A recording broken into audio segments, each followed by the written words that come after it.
প্রকৃতির এক রহস্যময় আর সবুজ মায়ার নাম সুন্দরবন। বিশ্বের বৃহত্তম ও ম্যানগ্রোভ বন হচ্ছে সুন্দরবন। এই বনের আনাচে কানাচে লুকিয়ে আছে অনেকগুলো প্রাণ।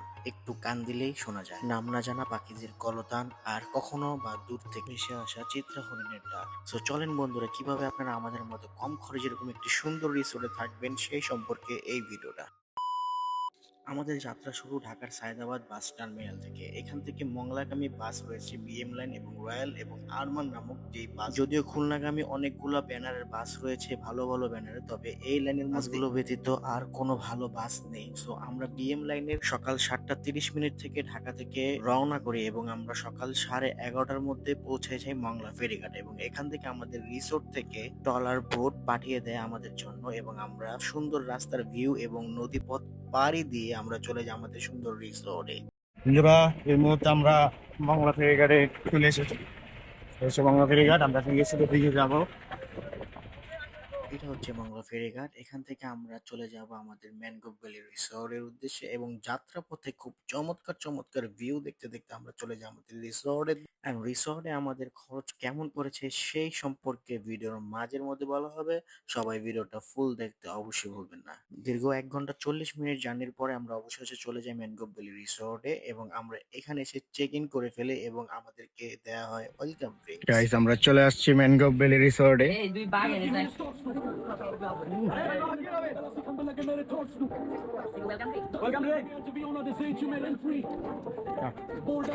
আমরা অলরেডি চলে আসছি ম্যানগ্রোভ ভ্যালি রিসোর্টে। এটা হচ্ছে রেস্টুরেন্ট সাইট, আর এখানে হচ্ছে বারবিকিউ করে আমরা সন্ধ্যার পরে বারবিকিউ করবো আর কি। এই ব্রিজটা সুন্দর, আর ওইটা হচ্ছে আমাদের রুম। বন্ধুরা, আমরা হচ্ছে ম্যানগ্রোভ ভ্যালি রিসোর্টে আসি সুন্দরবনের। তো এখন হচ্ছে দুপুর টাইম আর কি। তো দুপুরে খাবার দাবার করছি, খাওয়া দাওয়ার এখানে খুবই ভালো টেস্টি খাবার। তো খাওয়া দাওয়া শেষে একটু এখানে হাঁটতেছি, বা সবাই রুমের মধ্যে আর কি রেস্ট নিতেছে। আমি এই ফাঁকে একটু এসে ভিডিও করতেছি আর কি। রিসোর্টটা খুব সুন্দর, সবাই সিনেম্যাটিক ভিডিও তো দেখে নেবেন রিসোর্টটা। এন্ড গাইস, ভিডিওগুলো কেমন হচ্ছে অবশ্যই জানাই দিবেন সবাই। এন্ড এই সাইডের ভিউটা দেখেন, খুব সুন্দর চমৎকার ভিউ। বিশেষ করে ব্রিজের ভিউটা আর কি বেশি ভালো লাগতেছে। ও সেরা, কটেজ গুলা খুব সুন্দর, সিঙ্গেল সিঙ্গেল কটেজ। আমরা সেরকম বিল এনেছি, যদিও রিসোর্টটা আর কি ছোটখাটো, তবে দেখতে আর কি সুন্দর।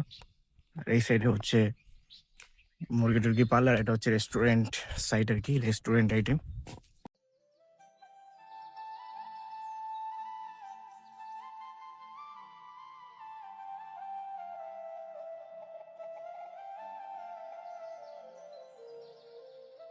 বন্ধুরা, আমরা এখন যাচ্ছি তাদের অবস্থাটা দেখেন, এই যে করে কি অবস্থাটা কি দেখেন, তারা নৌকা দুটবে অবস্থাটা কি। Guys, এবার চলে আসে আমাদের রিসোর্টের খরচ সম্পর্কে। আমরা একটি ডুপ্লেক্স কটেজ নেই আর কি, যেটা কিনা ভিলা আর কি বলে। সো আমরা গিয়েছিলাম 11 জন, এবং আপনারা 9 থেকে 12 জন পর্যন্ত থাকতে পারবেন এই ডুপ্লেক্স কটেজে। খরচ হবে পার পার্সন আপনাদের 2500 টাকা করে। এটার মধ্যে রয়েছে 4 বেলা খাবার এবং আপনাদের রাত্রি যাপন সহ ক্যানেল ক্রুজিং এবং করমজল ভ্রমণ। আমরা বেরিয়ে পড়ি বিকালে ক্যানেল ক্রুজিং করার জন্য, এবং পরের দিন করমজল আমাদেরকে আর কি নিয়ে যায়। আমরা এখন রিসোর্ট থেকে বেরোয় নৌকায় ভ্রমণ শেষে একটু এখানে আশেপাশে একটু গ্রামটা ঘুরে দেখতেছি। গ্রামটা সুন্দর কিন্তু গাইস। এই যে দাদা, এখন আমরা যাচ্ছি তরমুজের সন্ধানে। তরমুজ খাবো এখন, তরমুজটা দুপুরে খেতে পারলে ভালো লাগতো। দাদা গলা শুকায়, গ্রামটা কিন্তু সুন্দর। গ্রামটা অসাধারণ। পাশের গাছগুলো দাদা দেখো অসাধারণ। হ্যাঁ বন্ধুরা, আমরা গ্রামের ভিতরে এসে এরকম ক্ষেতের দিকে আর কি চলে আসি। ভালো একটা অনেকদিন পর এরকম ক্ষেত দেখতে পেয়ে। শুভ সকাল ফ্রম সুন্দরবন, খুলনা। তো আজকে হচ্ছে গাইস সেকেন্ড দিন, আর এখন হচ্ছে সকাল প্রায় বাজে 7:29 আর কি, 7:30 বাজতেছে। তো গতকালকে আমরা রিসোর্টের মধ্যে ছিলাম, ম্যানগ্রোভ ভ্যালি রিসোর্ট। সো এটার মধ্যে আমরা টোটাল 11 জন ফ্রেন্ড আসি আর কি। সো আমাদের ওইখানে আপনাদের পার হেড আর কি আপনাদের 2500 টাকা করে আর কি পড়েছে। তো এখানে আপনারা আসলে একটা ভালো একটা ফেসিলিটি পাবেন। বাট আজকের ভিউটা ভালো লাগতেছে। এই রিসোর্ট থেকে বের হয়ে, রিসোর্টটা আমাদের সামনে আর কি, ওইখান থেকে বের হয়ে একটু গ্রামীণ সাইডের মধ্যে হাঁটতেছি, ভালো লাগতেছে, একদম লোকালে আর কি। রাস্তাঘাটগুলো সবগুলোই ভালো লাগতেছে। গতকালকে আমরা ওই সাইডের দিকে গেছিলাম, একটা গ্রামের দিকে বিকালে আর কি। তো সন্ধ্যার দিকে গেছিলাম, 10-15 মিনিট থেকে আর কি চলে এসেছি। তো সবাই অলরেডি ঘুমাচ্ছে। আমি একটু বের হয়েছি একটু হাঁটার জন্য, লোকালয়টা একটু দেখার জন্য। ভালো লাগতেছে আর কি। এখানে সুন্দর চাষাবাসা হচ্ছে এবং ছাগল টাগল ঘাস খাচ্ছে এবং ছোট ছোট পুকুর আর কি। এখানে দেখি ভালো লাগতেছে গাইস। যাই হোক, একটু হাঁটবো আর সুন্দর সুন্দর দৃশ্যগুলো আপনাদের মাঝে তুলে ধরবো। এসব জায়গায় আসলে মানে ঘুম ঘুমরে একদম বাদ দেওয়া লাগবে। ঘুম বাদ দিয়ে এরপরে একটু ঘোরাফেরা করা অবশ্যই দরকার। তো চলেন দেখাতে থাকি ভিউ গুলা। বন্ধুরা, আমি হচ্ছে লোকালয়ের এরিয়াটা অনেকখানি আর কি ঘুরলাম। প্রায় 2 কিলোর উপরে হবে হাঁটতেছি।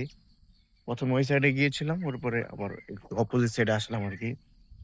ভালো লাগতেছে হেঁটে। এখানকার লোকাল যে একটা মানে মজা আছে আর কি, সেটা ফিল পাওয়া যাচ্ছে। সবাই কাজ বাজ করতেছে, মাঝে সাঝে এই চিকন রাস্তা দিয়ে আর কি দুই একটা কি বলে এটাকে ভ্যান, চার্জের ভ্যান যাচ্ছে। ভালো লাগতেছে দেখে আর কি। এরকম দৃশ্য বাংলাদেশে দেখবো কখনোই ভাবিনি। তবে অবশ্যই আপনাদেরকে যে কোনো দৃশ্য দেখতে হলে আর কি এরকম একদম প্রাকৃতিক জিনিস দেখতে হলে আপনাদেরকে অবশ্যই ভ্রমণ আসতে হবে। ভ্রমণ ছাড়া কোনো ওয়ে নেই। দেখেন যত দূর যাচ্ছি কত সুন্দর রাস্তা এবং আশেপাশের যে একটা পরিবেশ, মাশাআল্লাহ খুব ভালো লাগতেছে। এইসব দেখতে চাইলে অবশ্যই আপনাদেরকে আসতে হবে। এখানের গাছগুলো দেখেন, উফ, প্রতিটা ঘাস পালা সুন্দর এবং এখানে যে ফুল গাছ আছে, যদিও গোপ্রোতে একটু হোয়াইট দেখে বোঝা যায় না, সামনের দিকে গেলে হয়তো বোঝা যাবে। খুব চমৎকার দৃশ্য, ভালো লাগতেছে দেখে। যাক গাইস, এখানে ঘোরাঘুরি শেষে আমি এখন যাবো রিসোর্টের দিকে আর কি। রিসোর্টে সবাইকে একটু ডাক দিব, সবাই ঘুমাচ্ছে। তো ওইখানে গিয়ে এরপরে খানা দানা শেষ করে আমরা আবার ব্যাকপ্যাক গুছগাছ করে আমাদের চেক আউট হচ্ছে 11টায়। 11টার দিকে আমরা আবার করমজলের উদ্দেশ্যে রওনা দিব। তারা আমাদেরকে নিয়ে যাবে আর কি রিসোর্ট থেকে। সো করমজল গিয়ে ওইখানে আপনাদের মাঝে আবার শেয়ার করব করমজলটা আর কি দেখতে কেমন। সো বাকি পর্ব দেখা হচ্ছে পরে। বন্ধুরা, সকালের নাস্তা শেষে আমরা চলে যাই আবার করমজলের উদ্দেশ্যে। এই পার্টগুলো আপনারা সেকেন্ড পর্বে দেখতে পারবেন এবং আমাদের ভ্রমণে দুটি পার্টে বিভক্ত করেছি। সেই পার্টের মধ্যে রয়েছে সুন্দরবনের করমজল সহ 60 গম্বুজ মসজিদ এবং খান শাহ আলীর বাজারের ভিডিও। সবাই ভিডিওটা লাইক কমেন্ট শেয়ার করতে ভুলবেন না এবং এই পর্বটা কেমন হয়েছে সবাই কমেন্ট বক্সে জানাবেন। আল্লাহ হাফেজ।